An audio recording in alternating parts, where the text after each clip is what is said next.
We are live from Sneakers Sports Grille in Jacks Beach for the Blitz Breakdown, talking all things high school football in and around the 904. We've got a great show ahead for you tonight. I'm Noah Schlicksup alongside Brody McGough. We've got our team of the week, the Episcopal Eagles out here. We got the team, we got cheerleaders, we got the band, and we've got some great guests coming up. We've got Sean McIntyre of the Creekside Knights joining us at 8:15. Coach Marcus Wells and Braden Wessinger coming up at 8:30. And then, Brody, we're going to make some picks at the end. It was a great week one of high school football in Jacksonville. A lot of big upsets. I think our rankings are going to look a little different after last week. Oh, yeah. I feel like last week showed us how week one can always be a wild card. And what a week it was. A lot of upsets, a lot of tight games that almost turned into upsets. And we watched an upset ourselves in a great game with Bolles and Columbia. And let's start off with our game of the week, recapping week one around the 904. And it was Columbia that came in and played spoiler at Bolles, coming off a state runner-up last year. Columbia comes in and not only hangs with them, they get the win. Oh, yeah. Columbia traveling an hour week one. That is not an easy thing to do. And playing at the Bolles field, that place was packed. It was a very loud environment. It was blaring out there, and Columbia went in and dominated a good part of the game. Columbia, going into it, the question was if the offense can go in there and make something happen. We knew Columbia always has a really good defense, but that offense came in there, worked out very well, and Kyron Caldwell, what a player he is. And then how about Jalen Underwood? 3 sacks, 4 tackles for loss. Michael Morgan coming off the edge with 2 sacks. Columbia sacked the quarterback 6 times, 9 tackles for loss, and then with Xander Edwards in the backfield, held Bolles to 83 yards of total rushing. That's unbelievable stuff there from that front 7. Oh, yeah, again, like I just said, that front 7, we know they were very nasty. Columbia always had a very nasty front 7, but I think they just proved right there that they might be the best front 7 in all of the 904 and what we cover. They played a very good game. They gang tackled so well. Even when Xander broke a tackle, there was another defender right there to make the stop. A lot of TFLs that game from that defense, and just what a salty group that was. And how about that offense? Jerome Horn, 15 carries, 127 yards. Kyron Caldwell, the Maryland commit, 4 receptions, 106 yards, and a touchdown. Just on that side of the ball, it may not have been pretty at all times. They tried at times to give the ball away there in the fourth quarter, give the game away a bit, but they hung in there throughout, and they got what needed to be done against a very tough Bolles defense. Yeah, and it's week one, so there's going to be mistakes. That's going to happen in the game. Just Bolles made a few more, and I think that was just because of how smothering Columbia was that whole game. Jerome Ford, we're excited to see him back after a major ankle injury last year, and what a game he played. He hit the edge a few times, turned on the burners a few times, and was breaking a lot of tackles as well. Kyron Caldwell, I mean, that might be one of the best receivers in all of Florida. He had a great game. He was running around him. He was catching it over him. Pretty much whatever he wanted to do when the ball came his way, he made it happen. Seems like he took a major jump from last year. And another big game around the area, we got Ed White and Trinity back and forth throughout. It ended up being the Commanders who took it 42-40 in overtime, Brody. Yeah, and it seems like the King Boylston to King Mercer connection, the royalty connection, had a great game that game. King Boylston shredding it through the air and on the ground like he always does. He's a dominant rusher and a dominant passer, and he showed that game. This is a very clutch offense out of Ed White. They always show up in the major moments, and they played really good football throughout that whole game. In OT, they just beat them by a little bit, got the 2-point conversion, and sealed the deal. What a game for Ed White. And just like last year, they made a statement game with Trinity. They did it again at home. Yeah, Boylston, 378 total yards of offense at the quarterback position. You mentioned King Mercer, 5 receptions, 93 yards, 2 tutties. Ed White, they had to battle back. They were trailing 20-6 going into the fourth quarter. Actually, they outscored them 20-6 in the fourth quarter. We're trailing 28-14 going into the fourth. They just get that 2-point conversion to win it in OT. Another big game in the area. This was an upset. Creekside coming out over Nease. We'll talk with Coach Sean McIntyre about this here in a bit, but 21-14 the final. Nease we had at the 5 spot in our rankings. Creekside wasn't even on the bubble. That might change this week after a big win over the Panthers. Oh, yeah, very good win from Creekside. Nease was ranked in the state in the top 25. That was a really good team going into it. I'm going to be honest, I think a lot of analytics like us kind of wrote them off going into the game. Creekside turned it into a nasty, dirty game for them. That defensive front 7 showed up, stopped Enrique Ordonez for the most part, and that is a huge win for Creekside going in, beating what was supposed to be the best team on their schedule in week 1. What a statement win from the Knights, and That's a big-time upset. That could be an exciting team to watch as this season goes on. They set the table there in week 1, beating the best team on their schedule, arguably. Now, can they run the table the rest of the way? That is a real question. And that defense, they were stout. I mean, they led 14-0, pitched a shutout in the first half. They held Nease to 74 yards rushing on 22 carries. And Aiden Fife for the Northwestern commit to a 41% completion percentage.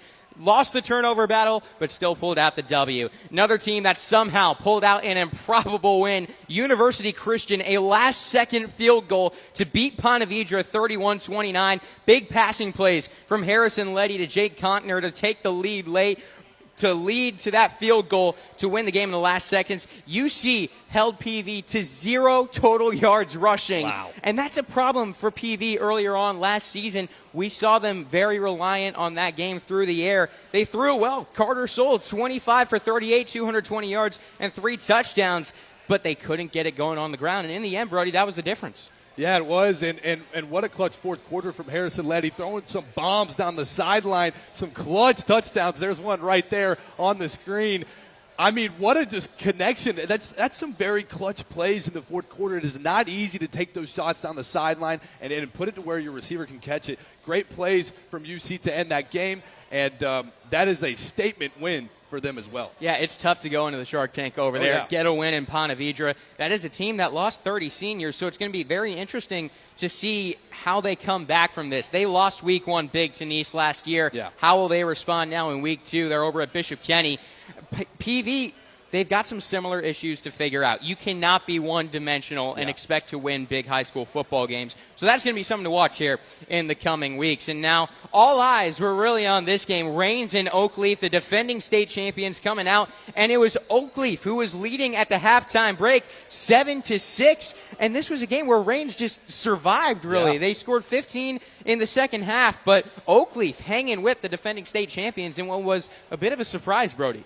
Yeah, Oakleaf, their defense looks really stout this year. I mean, they played really good against the defending state champions. I mean, held them to 6 points in the first half, both with field goals, if I'm not mistaken. And then Oakleaf went up a big-time shot to Sincere Murphy and to get them up in that game. Oakleaf was riding high going into the second half, but Raines staying on their P's and Q's and kept their head in the game, and they came out on top 21-7. What a good game for week 1. I think both teams saw a lot of good things, and they know what to clean up going into week 2. Here's an interesting question for you, Brody.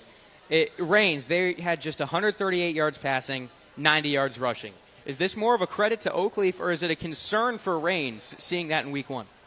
It's a mixture of both. You never really know what truly happened. Obviously, Raines is going to – I bet you their coach is going to tell you, it was on us. We need to execute better. We need to block better, and we need to connect with our receivers better.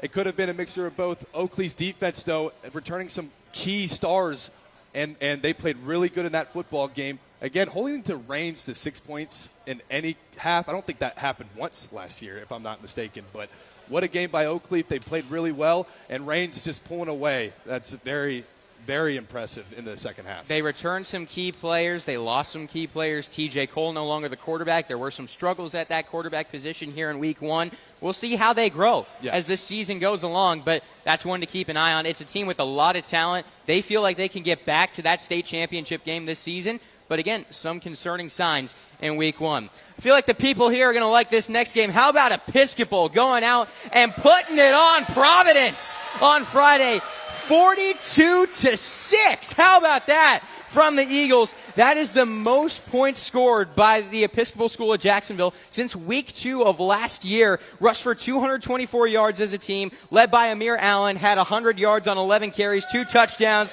The team average, this is the team average, 8.6 yards per carry, and they went to work on defense, 42-6. That is a statement win over Providence. What a picture-perfect game. I mean, that's a big-time game for Episcopal against Providence, and they just showed up and were disciplined. They executed at a very high level, and they went out there and really put a beating on them and lightened up the scoreboard, keep jacking those points up, and that's what they did all night. What a game for the Eagles. How about this stat for you, Brody? That is their biggest win over Providence since 2006.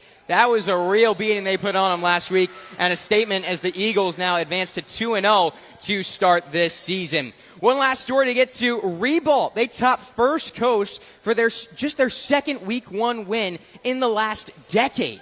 I mean, that's a team that has struggled here recently. 20-14 the final score. Ribault coming off a 1-9 season. They beat First Coast by 6 for their second Week 1 victory in the last 10 years. They rushed for 162 yards as a team with an average of 6.2 per carry. Leo Taylor, 10-15, 140 yards, 2 touchdowns. Big win for Ribault. Hey, maybe they can turn it around, add a little more than one win this season. Hey, they're already there. Now just got to add another. They double their win total. When we come back from this break and this performance from the Episcopal band before the show, we're going to have Coach Sean McIntyre to talk about Creekside's win last week against Nease. More with the Blitz Breakdown when we come back. Sneakers Sports Grille.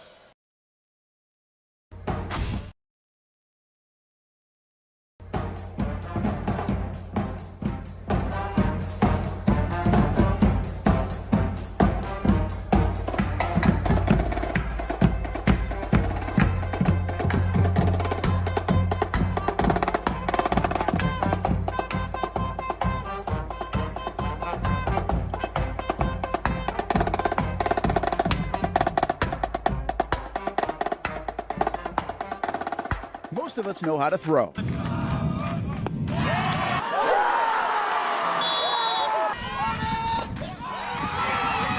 But you need to know what to throw. I'm not talking about footballs, baseballs, softballs. We're talking about those items you need to recycle.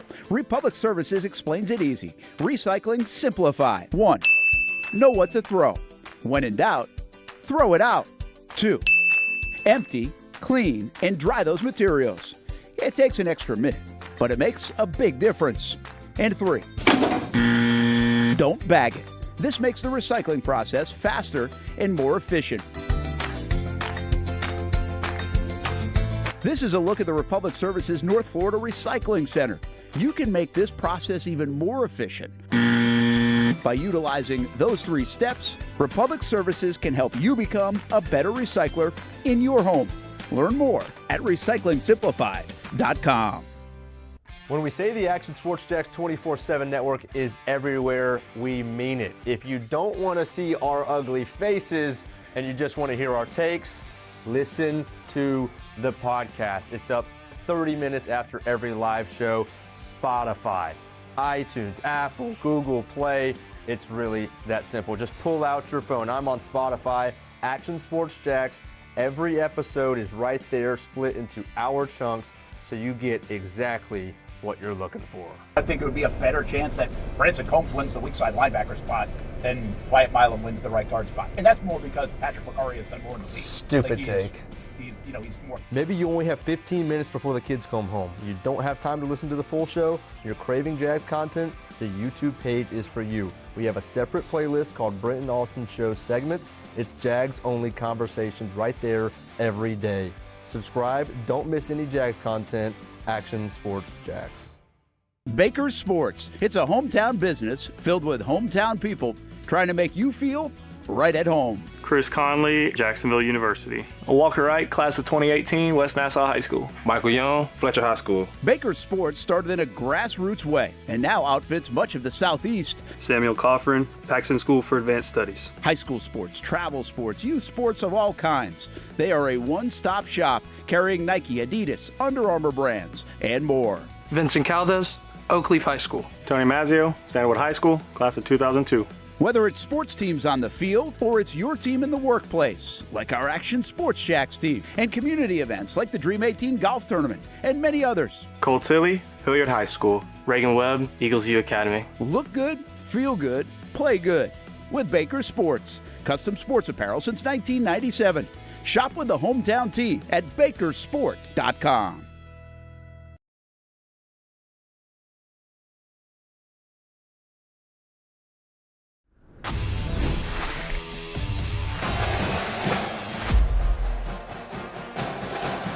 You're taking a live look at Sneakers in Jacks Beach, where we've got the band playing loud. Little Seven Nation Army, can never go wrong with that. They have been phenomenal tonight, bringing the energy to Sneakers Sports Grille and the Blitz Breakdown. How about this crowd coming out for the first live episode?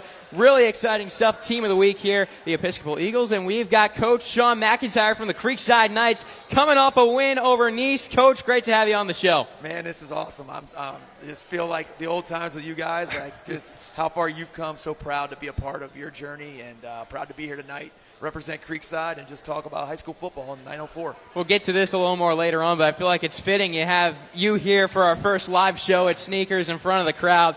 We got a good photo towards the end of the interview, but I feel like we got to start off with Friday, that win against Nease. What were the expectations going into that game for your group? How did you feel like you guys matched up with the Panthers? Yeah, the word upset has been used a lot of times to talk about our game Friday night, and nobody at 100 Knights Lane thought it was an upset. I can tell you that.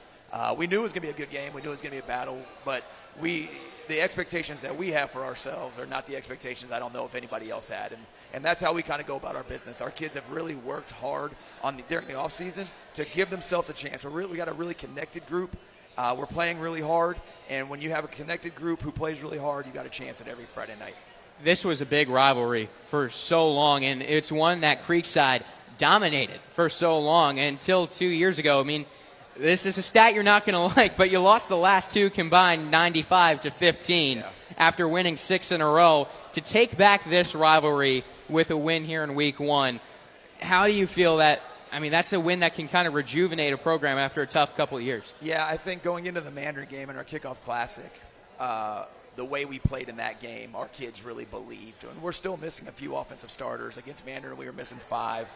This past week, we got 2 of those kids back, and they played really well. So our kids believe right now. We played well in the spring, and we brought so many kids back from the years past. Like last year, we started 5 sophomores on offense. We haven't started 5 sophomores from 2019 to 2025 combined. So it's a situation where we're bringing a lot of kids back who have a lot of faith in what they're doing, who worked really hard, and just kind of going into that, they had a little chip on their shoulder about the game from Nease. Nease got after us last year. So there was some extra preparation, and our kids played really hard, and we're fortunate to come out on top. Coach Drafts does a great job, and Nease had a great game plan. So it was a great game. Both teams played their guts out.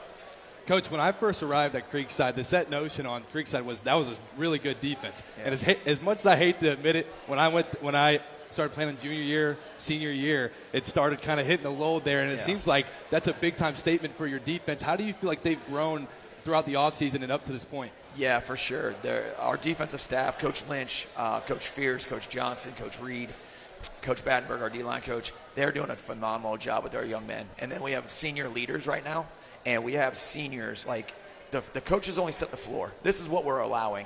The seniors set the ceiling. And we have some kids on our team right now, Sutton Hooker, Keller Wyden, who are our linebackers, who are making sure everybody's doing their job, who are holding everybody accountable, who are playing really hard, who are practicing really hard, and setting the stage for everybody to get better. We got some defensive backs in the back end, Trent Porter, who got hurt last year, who's doing an unbelievable job, Justin Roddy. And then we had to replace a couple safeties, and we've had some kids there. And then our kids up front are doing a great job of getting off the ball. So just the standard that's being set on the defensive side of the ball right now between our coaches and our senior leaders is a recipe to have success every Friday. And they're playing really hard. So there's not one guy. It's honestly the combination, the recipe of those things that are allowing us to have success each and every play. You mentioned Coach Lynch, and I feel like this is a good story that not many around Jacksonville will be aware of, but I mean, we're the official station of the Jacksonville Jaguars, and you've got a former Jacksonville Jaguar who's come on with the program in the last few years. I believe you promoted him to co-defensive coordinator for this season, correct? So last year he was our co-DC. This year he is the defensive coordinator. He is calling the defense and doing a phenomenal job. The kids love him, the coaches love him, and I'm lucky to have him as our DC for sure. How has he grown into the program and kind of adopted that Creekside Knights on his chest? Yeah, the thing I love about Coach Lynch the most is he doesn't back down from me. I have a very one-way personality, and we're going to go that way. And he tells me when he thinks I'm not doing the right things for our kids and for our program, and I appreciate that about him. He cares about our team, he cares about our kids, and they know that, and that's why they're willing to play so hard for him. So, and it's not just Coach Lynch, it's our offensive coaches, it's our other defensive assistants. The connectivity that our coaches have bleeds into the kids, and I'm blessed to have those men around me for sure. There are so many great coaches there at Creekside that we spent a lot of time around. Wish I could get to them all, but just know you know who you are on that staff. They all do a fantastic job. And one thing that you guys talk about is as a staff for these type of games is in a phone booth, executing inside a phone booth. You guys really didn't do that at times on Friday. Lost the turnover battle, which is something that's key for you guys in these games. How were you guys able to overcome some of the mistakes to still win that game against Nease? Right. You know what our recipe is, right? Don't turn the ball over on offense. No big plays on defense, which we limited for the most part. Tyshawn Ford had a huge catch for them. They hit Aiden Pfeiffer for a couple, not Aiden, Chase Pfeiffer. They hit Aiden, hit Chase Pfeiffer on a couple big plays. They only had a couple big plays on us, but then in special teams, we really did a great job. We had a penalty after the go-ahead score with 1:30 to go, and got pushed back to the -25 to kick off, and our Javi Aponte, our kicker, hit it to the 6-yard line. We had a 60-plus yard punt, faked a punt and converted it. So just some things that special on special teams is that. So we felt like in defense, not giving up big plays consistently, and then on special teams winning that phase of the game was huge for us Friday night. So obviously want to take care of the football. Never satisfied with how we played, right? But very proud of how we played. So a lot of things to clean up going into week 2. Brody, I'll toss it back to you after this question. But the last one on this game here, the goal line stand at the end. Oh, yeah. As time runs out, what do you recall from that play and your reaction after it? Yeah, Coach Drafts caught me. He caught me. 2019, he ran in a 2-point conversion. That was like a 58-51 game, which was crazy. He ran Philly special, and I called it. I was like, they're running Philly special. This year I wasn't expecting it, but we were in a coverage where we had a kid in the flat, and their quarterback just kind of ran towards him. So we were very lucky. It was a great play call. It was right there. Came down. The kid's trying to catch the ball on the 1-yard line with time expiring. It was unbelievable. We've had quite a few of those moments. Well, the last play is the deciding factor of a game. So Cardiac Creekside is back, and it was fun to be a part of for sure. Watch the kids react and celebrate. It was a good time.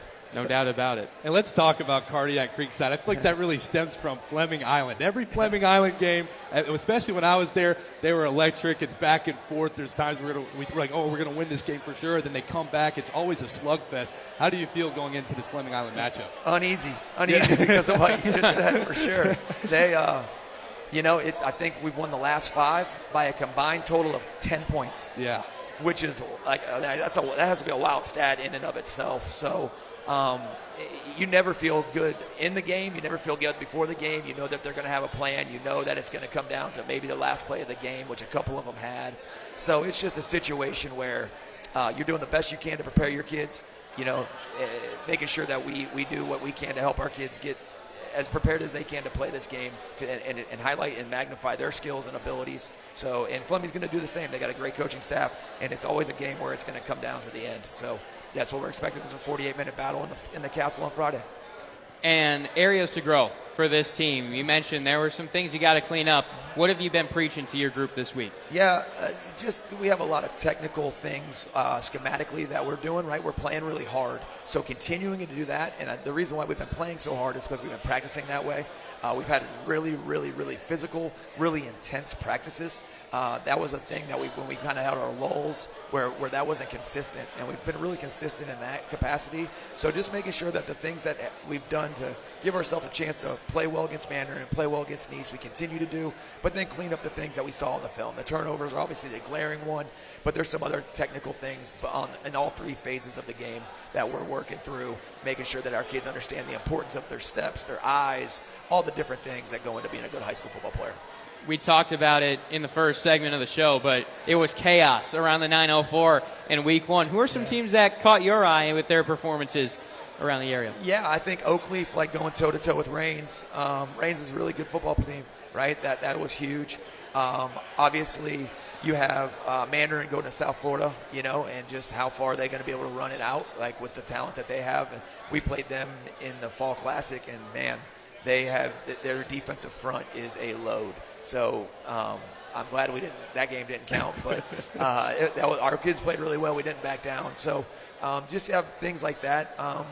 Fleming Island putting it on AC a little bit was 33-0. I think that was a little bit different than maybe some people expected. So Coach Tim McPherson's getting those guys going. There's definitely some teams and games that were of note as we go forward here in the season. I think 2026, it's hard with high school teams to take a whole bunch from 2025, right? Every season's a new year with your high school kids. It just, even if you bring a lot of kids back, you just don't know like how it's going to work out. Kids change so much.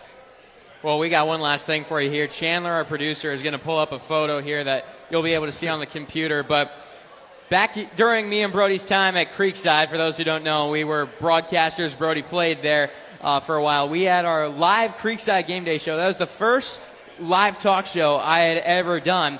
And you were a guest here on the show, now with us here at Sneakers for our first live show at the restaurant on the road. Pretty nice to have you here. And, just looking back those days to now, it's cool to have you in attendance today. The professionalism that you guys go about your craft with, the amount of attention to detail, the amount of work that you put into it, it's why people want to watch you and why you do such a good job. I'm proud to have been a small part of it. Noah emailed me when he was like 13 years old, said we just moved to St. John's. I'd love to come to Creekside football. And he took off with it, and it was awesome to watch, and I was lucky to have you around because you made Creekside football better than it was, and as did you. So we're always going to support you guys, man. Good picking against us, but you know how it works. We deserve that. We deserve more than that, honestly. Yeah, we heard about that after the game there on Friday night. Coach, I appreciate you joining us. We know how good those Fleming Island games are going to be, so can't wait to see what chaos happens here on this Friday. But thanks for coming on the show. Thanks, guys. Thanks for having me, and go Knights. After this break, we'll have Coach Marcus Wells and Braden Wessinger with us live on the Blitz Breakdown.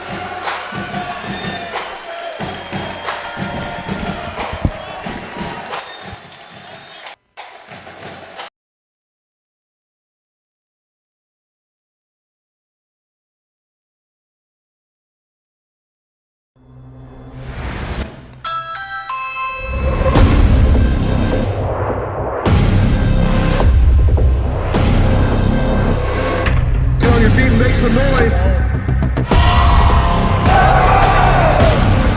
Cause here comes your Crusader.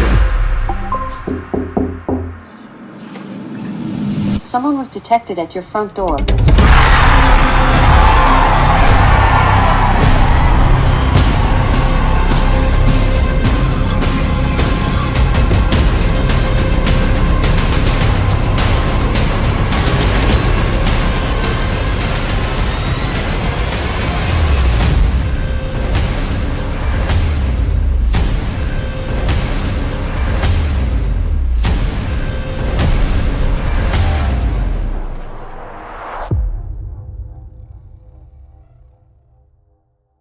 There's a saying in sports, you can't win them all, but you can win a lot with good folks on your team. Like that one painter, First Coast. It's tough to beat the sun in Florida, so your home fades. It's tough to beat that HOA when they come calling. Beat the sun, beat the HOA with that one painter, First Coast. And it's a good time to do it.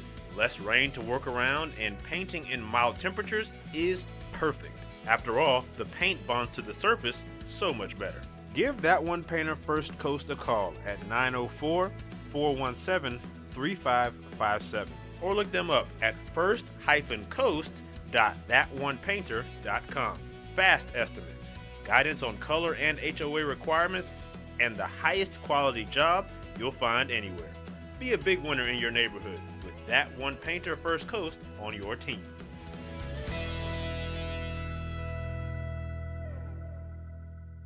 Local sports content anytime and anywhere. That's been the vision of the Action Sports Jax 24/7 network as we bring you live events and exclusive interviews just like this. I'd be lying if I'd have said in 1995 when they picked me that 30 years later I'd be sitting here. Let's see this weigh in right now. What do we got? Oh, we got a big hole. 44.48. There's the moment here. lead is 14, matching the largest of the game. Crawford, he Oh did it my again! gosh. If we can't do the minimum of making it to the Final Four, then something's really not right. And it's only growing from there. So join the thousands of people that have been tuning into the Action Sports Jacks 24/7 network each week. Download the apps, save the website, or tune into any of our social media platforms as we bring you local sports anytime and anywhere. So come watch some sports with us on the Action Sports Jacks 24/7 network.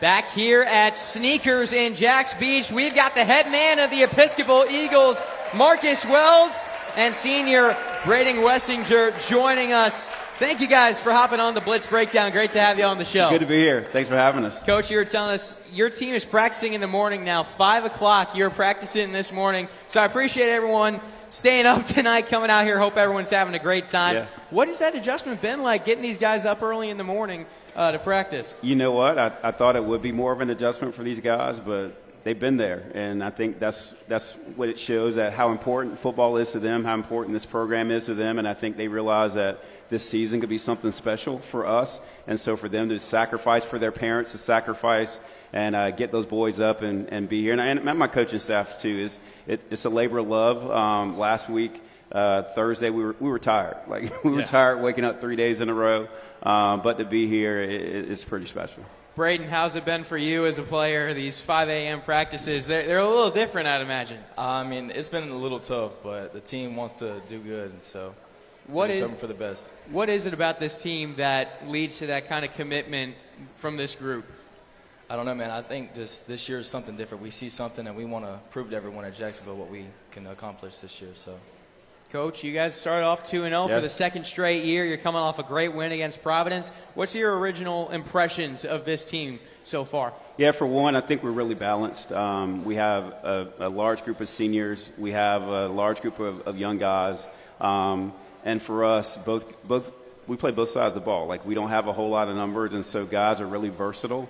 We're tough.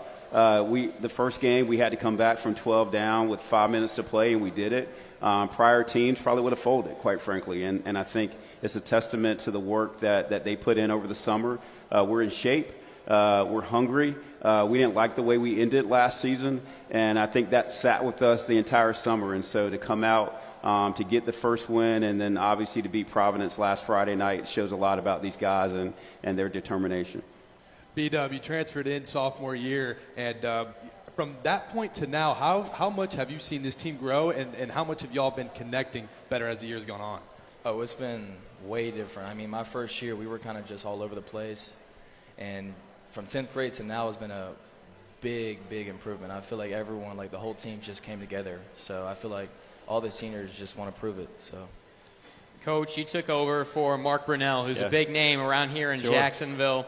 What did you kind of learn from coaching alongside him, and what was it like taking over, a program from a guy like that? Yeah, for sure. So Mark and I are friends, and so when I became D coordinator and assistant head coach, I think in my second year, he let me coach. He never micromanaged me and never questioned what I did. He let me be me and let me coach the way I wanted to coach. He delegated quite a bit too, because as you imagine, at that time he was a pretty busy guy. And so for him to be able to give me the reins and kind of say, hey, go do what you do, I kind of incorporated that in what we do. Now that I'm the head coach, I let my coaches coach. I don't micromanage. I let them do what they need to do. I am the defensive coordinator, so I have that control, and I love doing that. But as far as the offensive side of the ball, man, I couldn't tell you what routes Braden runs or what plays they call. I just let them go. And so to be able to give them that freedom and know that they can do, be as creative as they want is pretty cool. What are some things you instill in your defense? Yeah, for sure. So as a mantra for the entire program, we talk about SOAR, so sacrifice, ownership, accountability, and relentless effort, energy, and enthusiasm. And for me, those guys can tell you I'm pretty intense. I'm mild-mannered for the most part, but somehow on Friday nights I get pretty intense. And so our defense shows that. They have my personality. They have a quiet swagger. They have a quiet intensity, and they live by those 3 E's, that energy, effort, and enthusiasm. But again, it's not just the defense; it's the entire team. Braden, senior year, 2 games in. I'm wondering, for this final season, do you have any personal goals, anything you set out to accomplish this year? So we have like a paper on our locker room. It's the record for receiving yards, and every day we see it, and we just want to break that. So all the receivers are going for that, not just me. It's awesome. Me, Luke, DeMar, Kari, all these other receivers are out here just wanting to prove that and break that record. You guys put up 42 points, and that's the most points you scored since this time last year. Tell me about this offense. What makes you guys special on that side of the ball?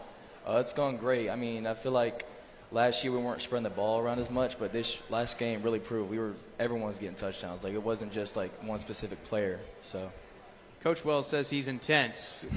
How would you describe him? Oh yeah, he's very intense when he needs to be, and it's great. It's awesome. Brody, you look like you had something. Yeah, B-Dub.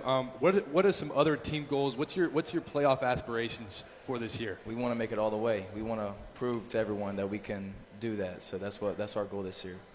Tell me a little bit about Episcopal and the football program in general. You've been around it for a long time. Yeah. Class in 1990. So how have you seen this grow over the years from when you were playing? Yeah, so I'm old, right? And so when I was a senior in high school, we only had 20-something guys on the team. And for us, being back, it ebbs and flows. So the numbers that we have, at our highest point, we were probably at over 60. Now we're probably hovering around 40. So what that means is, and even when I was there, you have to play both ways.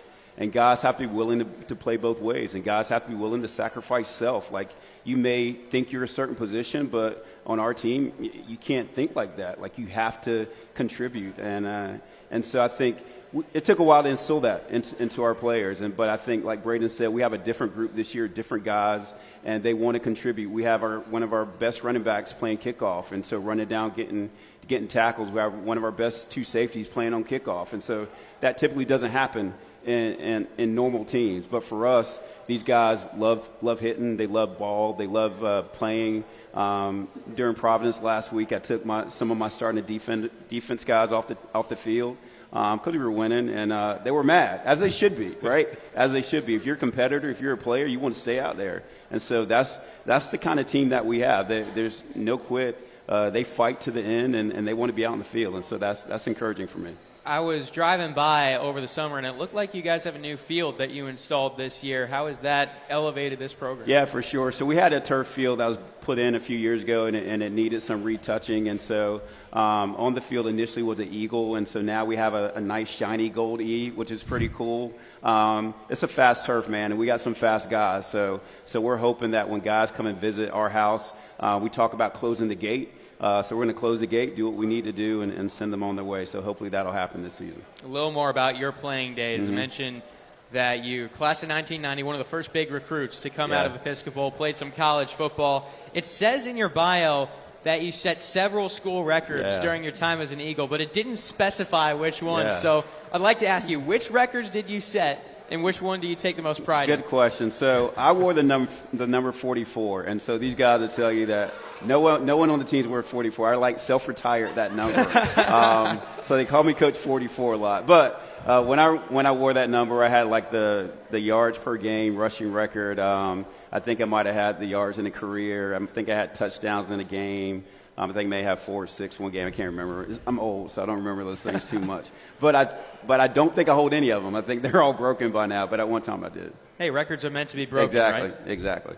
A lot of high school teams around here don't really play guys both ways as much as you guys do.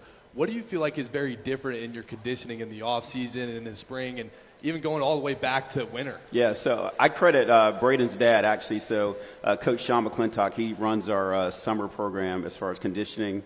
We also have a strength and conditioning coach named Coach Wyatt Walker. And so those 2 guys work together to create a really well-balanced strength and conditioning program. We start with the weight room one day, or we run the next day first. So we try to make it a variety so the guys don't get caught up doing the same thing. But I think the key thing is that guys show up. So we can have the best, strength and conditioning program you want, but if guys don't show up, they don't benefit from it. And so for this past summer, we had guys show. I think we've had average our highest numbers so far since I've been there, and that shows. Like, we don't get tired. like especially in these two games. Even with guys playing both ways, we don't get tired. But also, too, our young guys showed up. So it's good for the juniors and seniors to show up, but for the 9th graders to show up, for the 10th graders to show up. And we're trying to get ways to get them in the game, right, to reward them with time. And I think that will come over the course of the season, not just JV games, but we want them to have meaningful reps on varsity too, because they've earned it. They put the work in, and so we want to make sure that they get rewarded as well. So it's a balance, but definitely having the attendance that we had this summer got us ready for the season. So you said we got Braden's dad helping with conditioning? Yeah, he does. So let's get into that a little bit with the background. Your dad's running strength and conditioning. Does he coach you up like when you were growing up? What's the background there? All the time. He's the one that got me into football, so all my life he's been my head coach basically. Coach you a little tougher during the summer? Oh, 100%. When did you really start taking football, strength and conditioning seriously? I'd say probably around 9th grade, first year of high school. I started realizing that I need to put a little bit more muscle if I want to play. So. And what does that look like away from the football field, away from team practices? What are some things you do at home? Non-stop, jugs machine, at least like catch a couple footballs, workout. You got to do something, like not just practice. You have to do more than that if you want to go to the next level. So. And what is your final goal here in football? Where do you want to be? I just want to make it to the next level wherever my opportunity comes. So I'm just waiting for that opportunity. Coach, I feel like I normally know the answer to this. What's the ceiling for your team? You're going to go as far as you can. You're going to win a championship, right? So what is it about this team? Why are you confident that they can accomplish that? Again, the work that we've already put in, the seniors are hungry, and it feeds to everybody else in the team. We have a young freshman quarterback who's amazing, a great talent, and so they all understand that we need to protect our quarterback in order for us to go where we needed to go, and so they're all bought into that. But too, like I said, young guys, older guys, like it's a really, really good combination. A lot of different personalities on the team that we have to manage, but we all have one goal, and we feel like we have a team to make a really deep run in the Sunshine State Association, so we're looking forward to it. Braden, you got Inglewood coming up on Friday. What are you seeing from them? I'm hoping for a big win. I think my team's ready for this Friday. I feel like this is a good question to round things out for both of you. We've talked a lot about why this team is special, what they bring to the table, the commitment, the hunger, good balance of youth and experience on this team. Braden, we'll start with you. Give me one word to sum up this team as a whole. I would say tough. Coach Wells? Wow. Probably family. We go to a trip right before the beginning of the season. We go to a camping trip where we take the boys and we do a team bonding. And, that's always a special time for them. And so I think having that trip right before the season, literally right before our season, brought us together, and so I think family is the big thing. And so we can stay as a family. Like families have arguments, families have disagreements, right? Families don't always get along, but we can always come back to the point that we all love each other, we all have the same goal, we're all a family, then we'll be just fine. Well, Coach Wells, Braden, thanks for joining us. Thanks to Episcopal for coming out as our team of the week. Thanks for the band who's going to send us to commercial. We're going to round things out with rankings and picks when we come back on the Blitz Breakdown.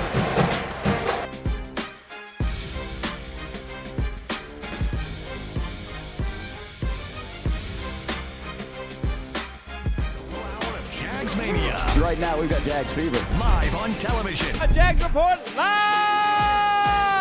Come hang with your favorite Jags players. We want Cam! And see why we're the official station of the Jaguars. These fans are going to cheer for you like wild. Live from String Sports Brewery. Jags All Access at 7. Then it's Jags Report Live. Monday at 7:30. Sponsored by Farrah & Farrah, the exclusive injury law firm of the Jaguars. Across the region, Tampa Bay powers this team. We don't just see and hear your passion.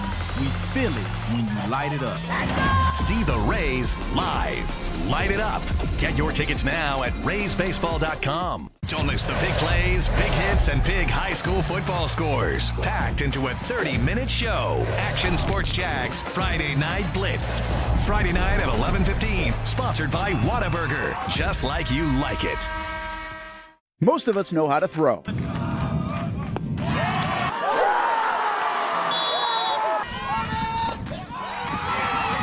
But you need to know what to throw. I'm not talking about footballs, baseballs, softballs. We're talking about those items you need to recycle. Republic Services explains it easy. Recycling simplified. 1.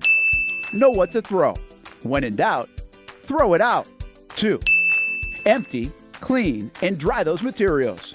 It takes an extra minute, but it makes a big difference. And 3. Don't bag it. This makes the recycling process faster and more efficient. This is a look at the Republic Services North Florida Recycling Center. You can make this process even more efficient. By utilizing those 3 steps, Republic Services can help you become a better recycler in your home. Learn more at recyclingsimplified.com.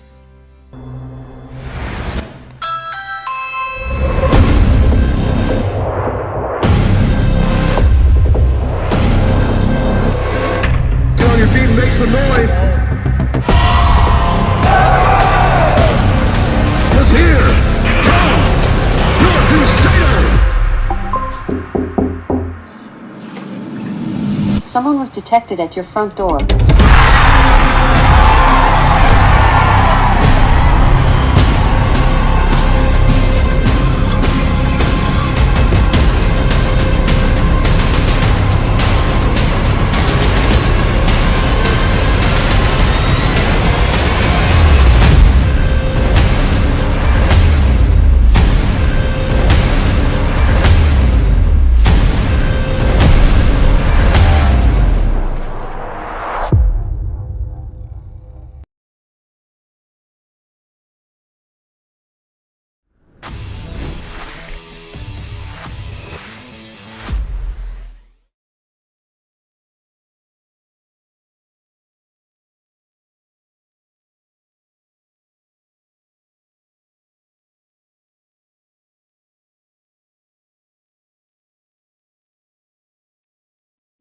How we doing?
I'll stay with the Jackets. Yeah, I think they've got a chance to have a special year. Yeah, I'm going to go with we got Sully? Yeah, I gotcha. I'm going to go with Nease here. They had a loss last week to Creekside. I think they answered back with a win over St. Aug.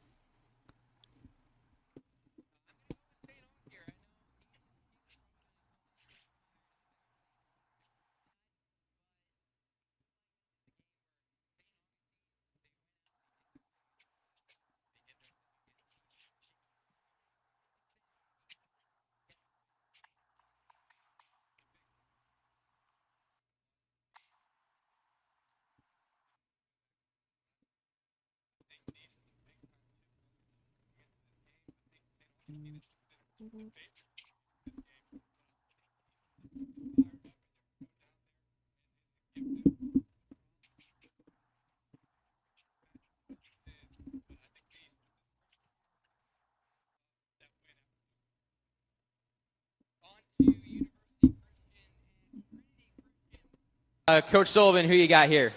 Well, I'm going to take Trinity.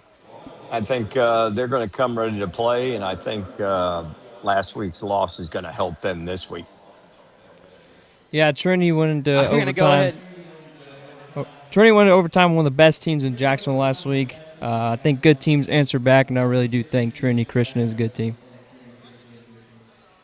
I'm going to go ahead here, and I'm going to take Trinity in this game. I feel like UC, they went out. That's a big win for them against PV, but we'll see what happens here against Trinity. I feel like that's a team that's going to make some noise this year. Yeah, again, UC with a big-time win against Ponte Vedra at the Shark Tank. Ponte Vedra, a team that lost a lot of their key players last year, so maybe not as strong as of a team as they were last year. I think Trinity Christian is going to take care of business here, and I think they're going to do it by a good bit. On to Fleming Island and Creekside. Creekside has 5 straight wins over Fleming, each of the last 4 decided by 3 points or less. Creekside's been the one that's come out on top, though. We just had Coach Mack on the show. Picked against the Knights last week. I'm taking him this week. Creekside gets the win over Fleming. Coach Sullivan, who you got? Yeah, this is a toss-up for me, but I'm going to stay with the Knights. Yeah, I'm going to stay with you guys. I'm going to stick with the Knights. Yeah, that 5-year streak, it's always been a close one. It's always been like a 1-point game every time. I was a part of 3 of them, and I think Creekside is going to do it by 1 score yet again. Bartram Trail and Middleburg. This one's going to be interesting. Both teams starting off 1-0. Both teams, Middleburg had the better season last year. They're a team that's been on the rise as of late, but Bartram, big-time win over Tokoi Creek. For that reason, I'm taking the Bears. I feel like they've been a more established program, and I feel more confident in them coming out with the win. Coach Sully, who you got for this one? Yeah, I think this is a must-win for Bartram. I think early in the season they can't afford any slip-ups, so I'm going to stay with Bartram. Yeah, I like the Bears here. On 3 has the Bears winning 89% chance, so I'm sticking with the Bears on this one. Chandler and on 3. Yeah, he loves it, doesn't he? Bartram going to Middleburg, that's quite a bit of a drive. I think that's like the only thing that kind of in my mind thinks that Middleburg has a chance, but I think Bartram, they seem really put together in week 1. I think they're going to go to Middleburg and take care of them. Ponte Vedra at Bishop Kenny. This one's going to be another one that I'm very interested to see. BK, a little bit of an up-and-down performance against NFEI last week. Caleb Madison, though, I feel like is the difference maker in this game. PV, they got to be able to run the ball. If they're going to win this one, they got to be able to run the ball. If they're going to improve throughout the season, if they're going to be a team that can make a Final Four run like last year, I think this week they fight back a little better, but I think Bishop Kenny gets it done in the end. Well, PV to me is always plays Bishop Kenny really tough. They have great games over the last couple of years, but I'm going to think they're going to put it back together, and I'm going to take PV this week. Yeah, I'm going to go with Sully on this one. I think the Sharks are going to put it back together, so I'm sticking with Ponte Vedra. All right, we got 1 Bishop Kenny, 2 Ponte Vedra. Where are you going for this one, Brody? I think Bishop Kenny's going to take care of business in this one. I think Bishop Kenny is a more put-together team as of right now. Ponte Vedra really struggled in week 1 against UC. I mean, they kept it a close game, but I feel like that just wasn't Ponte Vedra football at all. And I think Bishop Kenny is a very well-coached program. I think they're going to take care of it.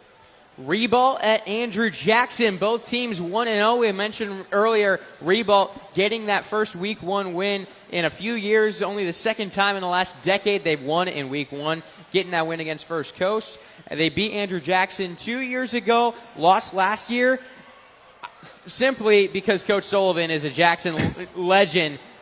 We're going with Jackson for this one. Yeah, I'm definitely going to stay on the Main Street, guys. Definitely Jackson this week. It's at home, be a big crowd.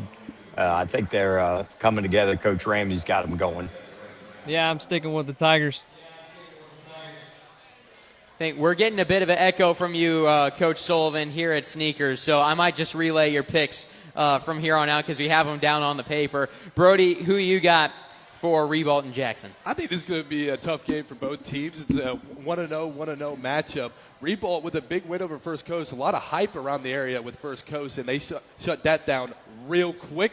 But with that being said, I'm going to stick with Sully on this one. I'm taking Andrew Jackson. Well, I think this game's going to be of interest to everyone in the house. We got Episcopal, we got Inglewood. Both teams undefeated as of now. The Eagles and the Rams. Why don't you get us started, Brody? Yeah, I think this is a great test for Episcopal, 2-0 against a 1-0 team. I feel like I could tell these guys are hungry and ready to go. They want to make a big run this year, so I'm going to take the Eagles flying high on this one. I'm taking them too. Coach Sullivan. I'm definitely taking the Eagles. I'm on the Eagle train this week. He's got Episcopal this week. Inglewood, they're coming off their first win since October 23rd, 2024. They lost every game last season. They got a lot of momentum, though. They beat Snyder 22-20. They're riding in high. I'm going with Inglewood. No, I'm kidding. Episcopal all the way. Chandler, who you got? Yeah, I'm going with the team of the week here. I'm rolling with the Eagles.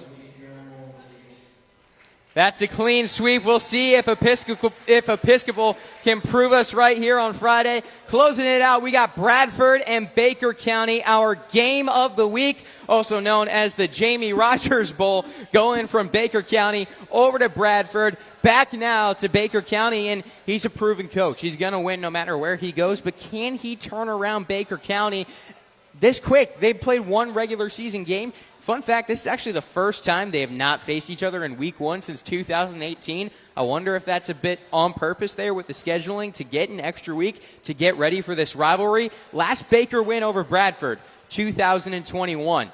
This is a game where there are a lot of question marks. There's not a lot of people I've talked to in the Jacksonville area who even know Coach Baker at Bradford. They're coming off a big win, 65-0 last week. Baker coming off a 31-19 win over Clay, though they had some players that got back in the middle of the game, I believe, in that one. So this game, there's a lot of question marks. Baker County, Bradford. Who you got, Brody? Well, this is a rivalry game that I've always wanted to watch. I know it's going to be a great atmosphere in Baker County. Big Red versus Baker County.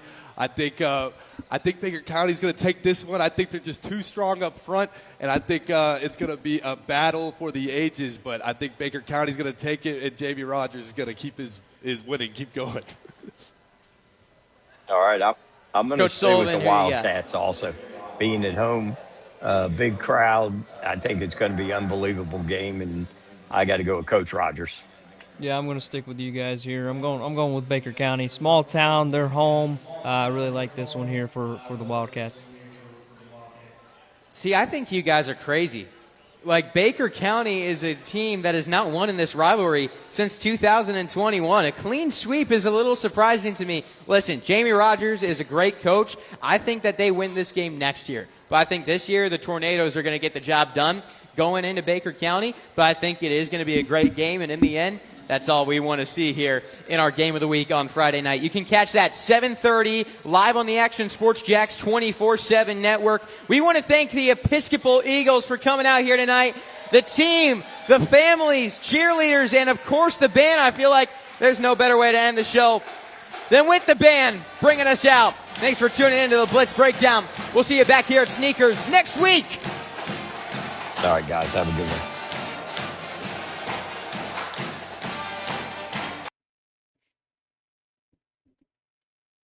It's a full hour of Jags Mania. Right now, we've got Jags Fever. Live on television. A Jags Report live! Come hang with your favorite Jags players. We want Cam!